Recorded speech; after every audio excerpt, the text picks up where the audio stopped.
Hello दोस्तों, नमस्कार। S Chauhan नाम है मेरा और डर को भगाना काम है मेरा। कल ज्योतिष पर एक वीडियो बनाया था, उसको बहुत से लोगों ने देखा है। उन सभी का अभिनंदन करता हूँ। इसी प्रकार के वीडियो अभी आगे बनाते रहूँगा मैं। आज का वीडियो उसी प्रकार का है। यह शिक्षा के ऊपर, एजुकेशन के ऊपर है। तो लीजिए चलते हैं। जो शिक्षा संस्थाएं, विद्यालय और महाविद्यालय ईमानदारी से काम कर रहे हैं, उनका अभिनंदन करता हूं। लेकिन जो व्यापार कर रहे हैं, जिन जिन लोगों ने शिक्षा की ऐसी तैसी की है, उनको जोर का झटका देने का प्रयास किया है दोस्तों। तो जिन जिन महापुरुषों ने शिक्षा को बढ़ावा दिया, आने वाली पीढ़ी को आगे ले जाने के लिए रात और दिन मेहनत की, उसमें सावित्रीबाई फुले, महात्मा ज्योतिबा फुले, कर्मवीर भाऊराव पाटिल, पंजाबराव देशमुख, डॉक्टर बाबा साहब आम्बेडकर और ऐसे बहुत से लोगों ने शिक्षा को महत्व दिया था। शिक्षा संस्थान खोले थे और सेवा की भावनाओं से काम किया था। लेकिन उसके बाद में ज़माना बदलते गया। ज़माना इतना बदला कि किलो के हिसाब से शिक्षा को बेचने लगे लोग, केजी से लेकर के पीजी तक। इससे नुकसान भी बहुत हो गया है। अभी 2 साल पहले कोरोना आ गया था। कोरोना में शिक्षा संस्थान बंद थे, तब ऑनलाइन शिक्षा देने का कार्य शुरू था। उसमें फ़ायदा कम और नुकसान ज़्यादा हो गया, क्योंकि जो अच्छे बच्चे थे वो ठीक से कर रहे थे, लेकिन बच्चों को बुरी आदत लग गई। सभी अभिभावकों ने अपने बच्चों को मोबाइल दिला दिए, फिर वो उसी में देखने लगे, उसी में पढ़ाई करने लगे। उसमें फ़ायदा कम और नुकसान ज़्यादा हो गया उनका। जो उनको समझता नहीं था, उसके बावजूद भी मोबाइल रहता था उनके पास। आज मोबाइल से बिगड़ गए हैं बहुत से बच्चे। पहले बच्चे पढ़ाई नहीं करते थे, उनकी माताएं उनको डांटती थी, प्यार से समझाती थी, उसके बावजूद भी वो नहीं मानते थे तो उनको एक चाटा देती थी, वो चुप बैठ जाते थे और पढ़ाई करते थे, अच्छा काम करते थे। लेकिन आजकल जो बच्चे शरारत करते हैं, बदमाशी करते हैं, उनको अपनी मम्मी कहती है कि चुप बैठ, नहीं तो मोबाइल नहीं मिलेगा। उनको तो मोबाइल चाहिए। फिर मोबाइल पर वो देखते रहते हैं, बदमाशी नहीं करते हैं, कार्टून फिल्म देखते हैं और कुछ भी देखते रहते हैं। उसमें फ़ायदा कम और नुकसान ज़्यादा हो गया। आँखों की बीमारी भी फैल गई दोस्तों। शोले पिक्चर में डायलॉग था, कौन सा डायलॉग? गब्बर का, जब 50-50 कोस दूर गांव में रात में बच्चा रोता था या रोता है, तो माँ कहती है बच्चा सो जा बेटा, नहीं तो गब्बर सिंह आ जाएगा। लेकिन आजकल माताएं कहती है तू चुप बैठ, नहीं तो मोबाइल नहीं मिलेगा।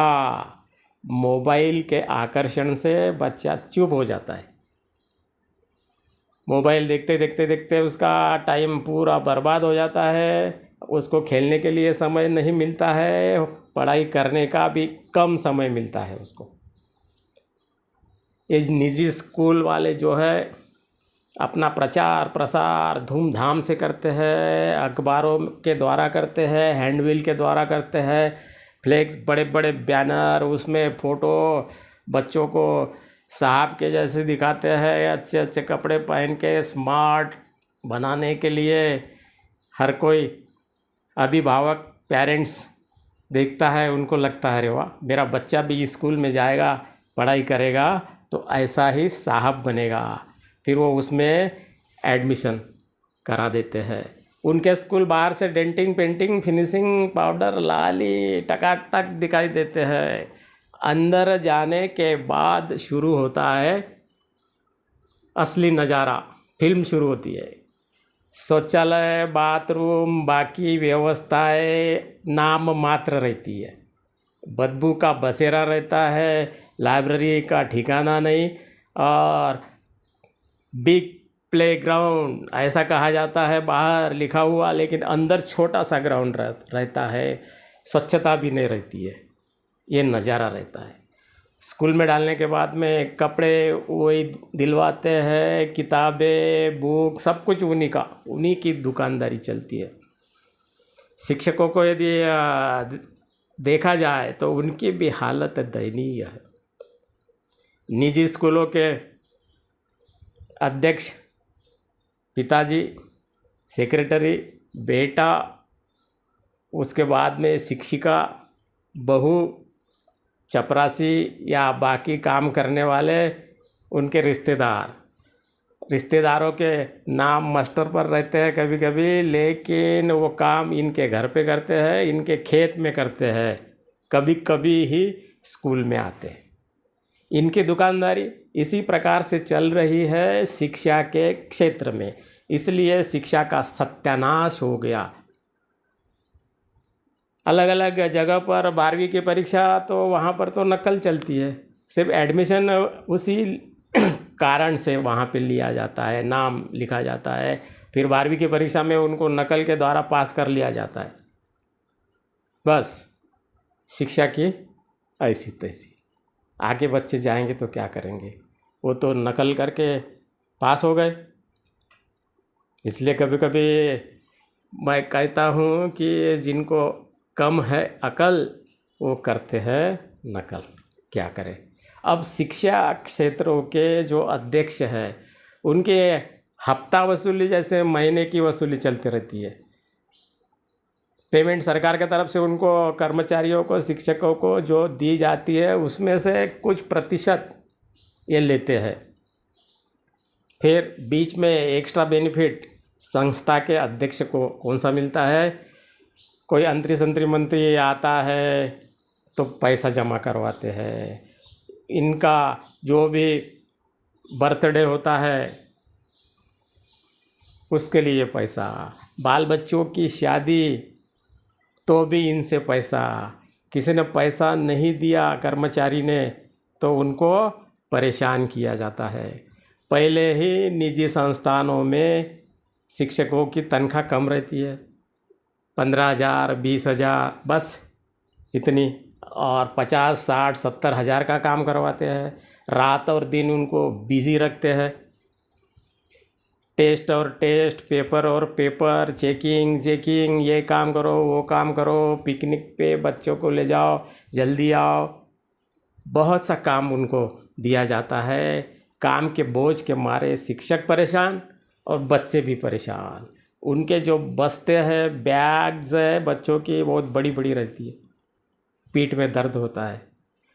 होमवर्क स्कूल में उनको करवाना चाहिए, लेकिन घर पर मम्मी पापा करवाते हैं बच्चों का होमवर्क। अभिभावकों की भी गलती है इसमें। अभिभावक अपने बच्चों को ले जाके छोड़ देते हैं, लाते हैं, जाते हैं, लाते हैं, इसी में नेटवर्क उनका भी बिजी रहता है। कभी कभी जो पेरेंट्स की मीटिंग रहती है, पालक सभा, तब जाते हैं, उनकी आवाज़ भी कोई नहीं सुनता। इम्प्रेशन मारने के लिए अभिभावकों के ऊपर, बच्चों के माँ बाप के ऊपर कल्चरल प्रोग्राम धूमधाम से किया जाता है। अलग अलग प्रकार के ड्रेस घर से मंगवाए जाते हैं, 1 दिन 2 दिन कार्यक्रम चलता है। शिक्षक उसमें परेशान, संडे के दिन भी उनको बुलाया जाता है, अन्य दिनों में भी वो जाते हैं, आते हैं, घर पर होमवर्क करते हैं। खुद के बच्चे के तरफ ध्यान देने के लिए उनको समय नहीं मिलता है दोस्तों। वो क्या पढ़ाएंगे 10-20 हज़ार में, वो तो गुलाम बन गए हैं। ध्यान किसी का नहीं है, सरकार भी ठीक से ध्यान नहीं देती है, वो संस्था के अध्यक्ष भी ध्यान नहीं देते हैं। क्या करेंगे शिक्षक? बच्चों को तकलीफ़ हो रही है। किसी ने कहा है किसी भी देश को बर्बाद यदि करना है वैचारिक रूप से तो शिक्षा को कमज़ोर कर दो, परीक्षा ही मत लो, अभी लेना भी है तो फेल मत करो।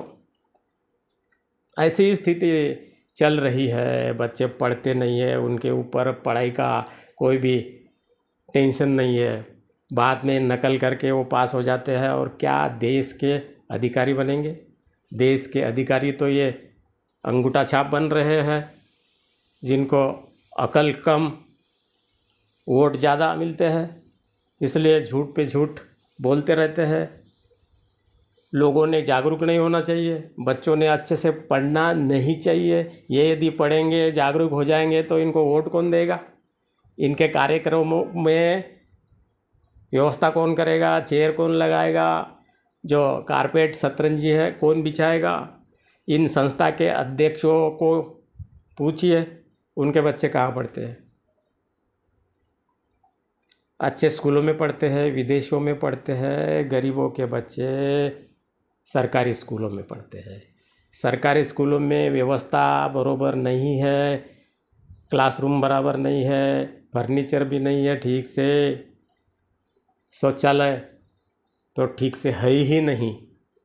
लड़कियां क्या करेगी? शिक्षा के तो 12 बज गए हैं।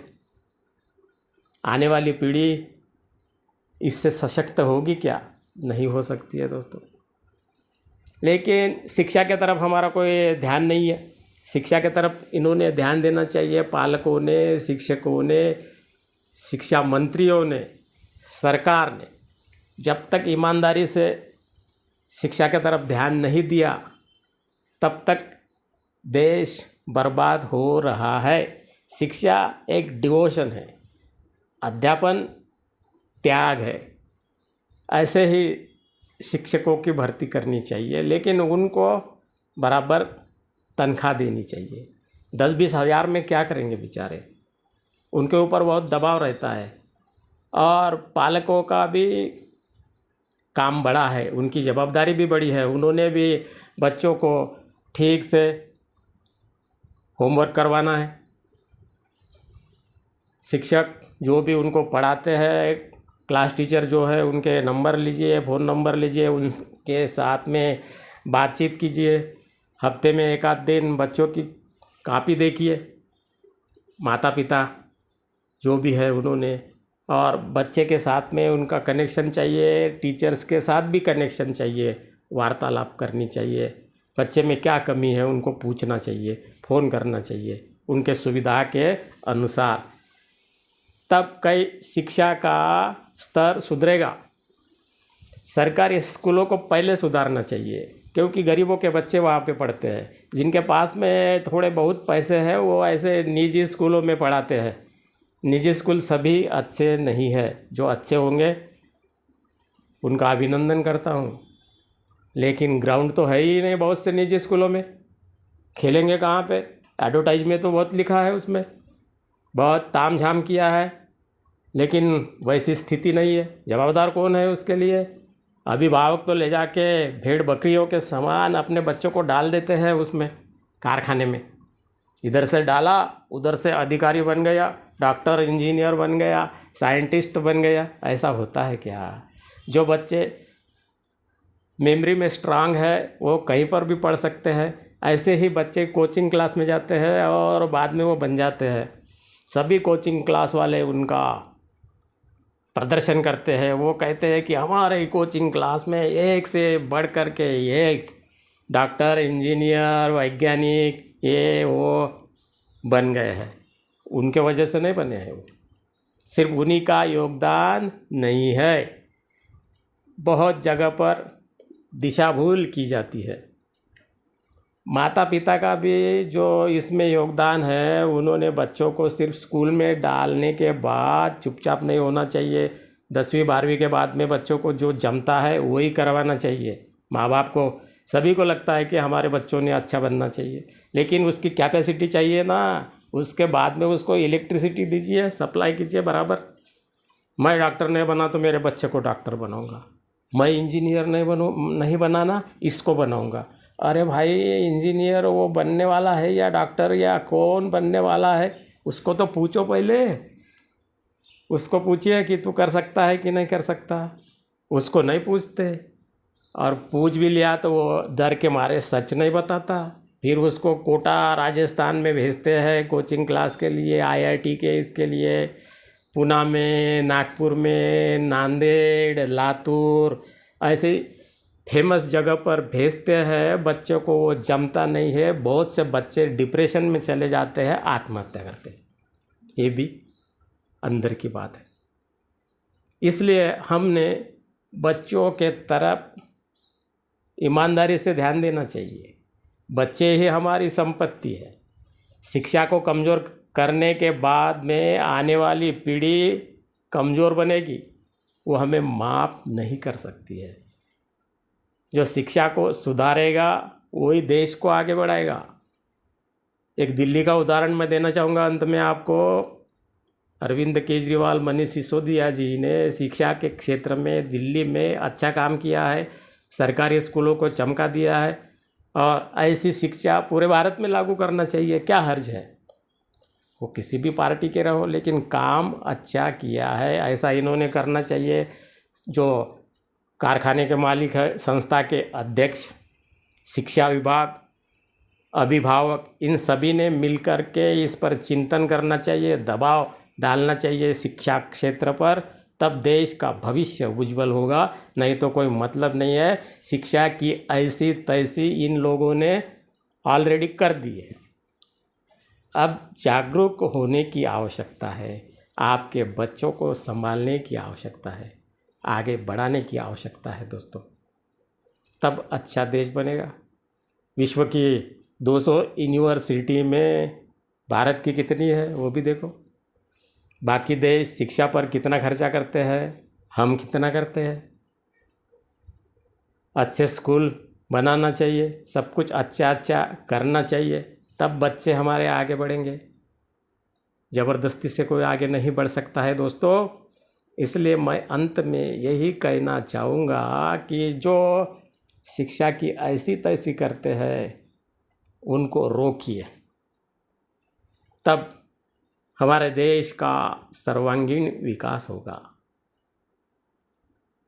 चैनल को सब्सक्राइब कीजिए, वीडियो को लाइक कीजिए, शेयर कीजिए, घंटी दबाइए और इस जानकारी को जन जन में फैलाने के लिए सहयोग कीजिए। आज बस इतना ही। धन्यवाद।